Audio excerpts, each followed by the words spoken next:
मानो भाइयों, विद्वान कहते हैं कि आप अपने कर्म में रत रहिए।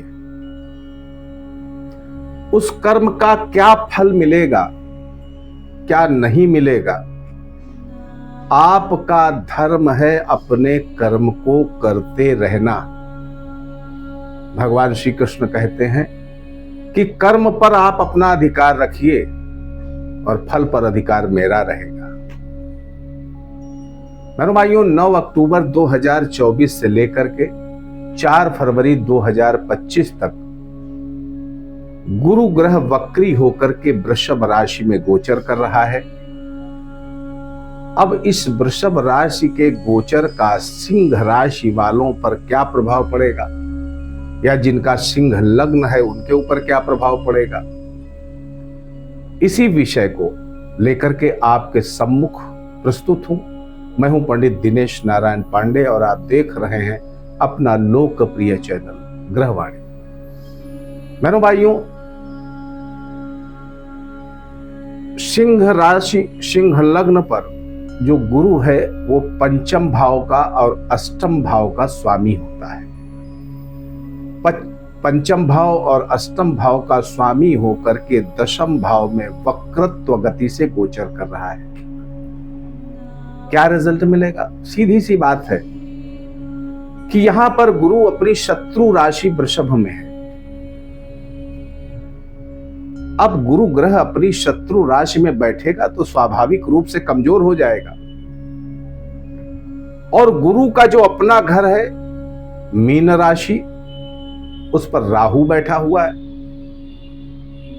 यानी अपना स्वयं शत्रु घर में बैठे हुए हैं और उनके घर में कोई शत्रु बैठा हुआ है। अब स्थिति आप स्वयं समझ लीजिए कि गुरु कितना पावरफुल है। और आपकी लग्न राशि से, दोनों से, लग्न से या राशि दोनों ही मान लो, गुरु दशम भाव में पंचमेश होकर के गोचर हो रहा है। अपने भाव से खडाष्टक योग बनाता हुआ दशम भाव में गोचर करेगा, और वो भी पंचमेश होकर के, कमजोर होकर के। तो कहीं ना कहीं संतानों को भी पीड़ा होगी, संतान से भी पीड़ा मिलेगी। संतान को कष्ट मिल सकते हैं या संतान से आपको कष्ट मिल सकते हैं। कर्म क्षेत्र में बैठा हुआ है तो कर्म क्षेत्र में व्यवधान। अब लोग कहते हैं कि गुरु वक्री, गुरु हो या कोई भी ग्रह वक्री हो, उसके डिसीजन नहीं ले सकते आप कि वो क्या देने वाला है। अनपेक्षित और अप्रत्याशित परिणाम देता है कोई भी ग्रह वक्री। तो यहां पर जो गुरु की स्थिति है वो ये है कि आपका कर्म क्षेत्र प्रभावित चल रहा है, पहले से भी चल रहा है, अभी और चलेगा।